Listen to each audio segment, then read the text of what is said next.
शिवं शिवं।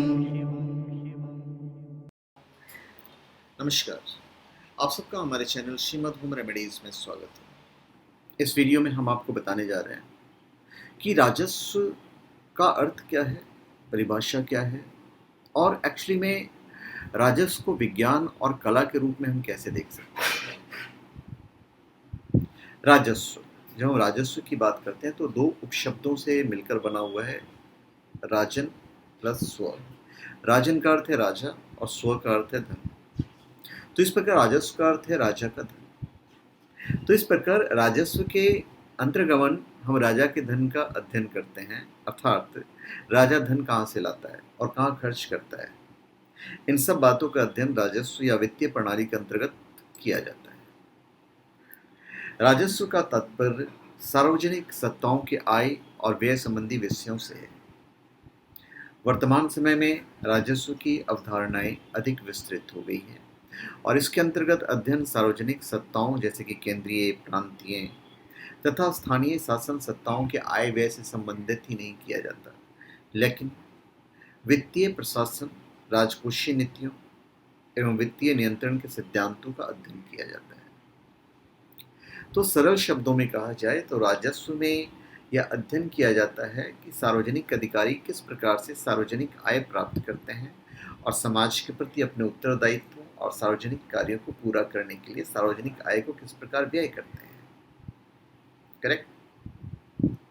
अभी हर लोगों ने अपने अपने तरीके से इसे परिभाषित किया है। डाल्टन कहते हैं कि राजस्व के अंतर्गत लोक सत्ताओं के आय व्यय तथा उसके पारस्परिक समायोजन और समन्वय का अध्ययन किया जाता है।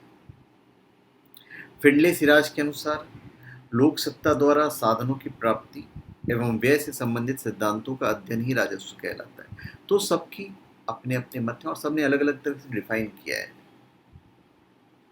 ठीक है, तो ये उसकी परिभाषा हो गई और सबने अलग अलग तरीके से परिभाषित किया हुआ है। अब राजस्व का जो क्षेत्र है वो बहुत व्यापक है, बहुत व्यापक है। इस तरह लोक वित्त अर्थशास्त्र का वह भाग है जो किसी देश की व्यवस्था तथा उससे प्रशासनिक और अन्य समस्याओं का अध्ययन क्रम को विभाजित करता है, जैसे सार्वजनिक व्यय है। करेक्ट है।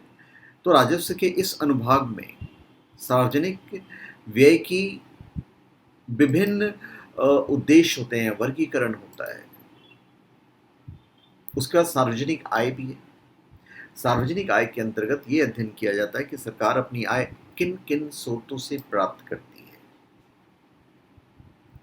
तो राजस्व के इस अनुभाग में राजकीय आय के विभिन्न स्रोत और उनसे संबंधित समस्याओं का भी अध्ययन किया जाता है। फिर है सार्वजनिक ऋण। तो वर्तमान युग में राज्य के कार्यों में इतनी अधिक वृद्धि हो गई है कि उन्हें पूरा करने के लिए कराधान से वांछित आय प्राप्त नहीं हो पाती तथा ऋण की शरण लेनी पड़ती है। जैसा आप घर चलाते हैं उसी तरह से आपको देश भी चलाना है। फिर है वित्तीय प्रशासन। वित्तीय प्रशासन के अंतर्गत इस बात का अध्ययन किया जाता है कि सरकार वित्तीय क्रियाओं का प्रबंध किस प्रकार करती है। प्रथम विश्व युद्ध के पश्चात इसका महत्व काफी बढ़ गया है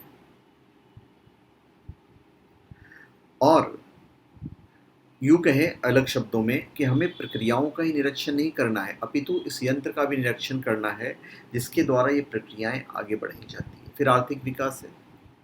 आर्थिक विकास के लिए राजकोषीय नीति का अध्ययन राजस्व की विषय सामग्री का प्रमुख अंग है। फिर आर्थिक स्थिति।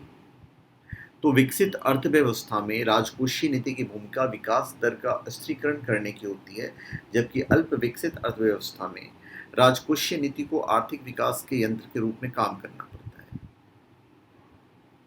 राजस्व की अपनी प्रकृति होती है। राजस्व की प्रकृति से आशय यह निश्चय किया जाना है कि राजस्व विज्ञान है या कला या दोनों।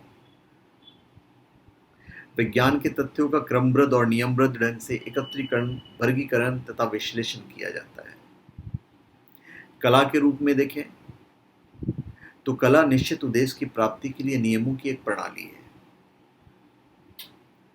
तो राजस्व एक कला है और इसका संबंध वास्तविक समस्याओं से है। तो धन्यवाद, आप सबका हमारे चैनल पर स्वागत है।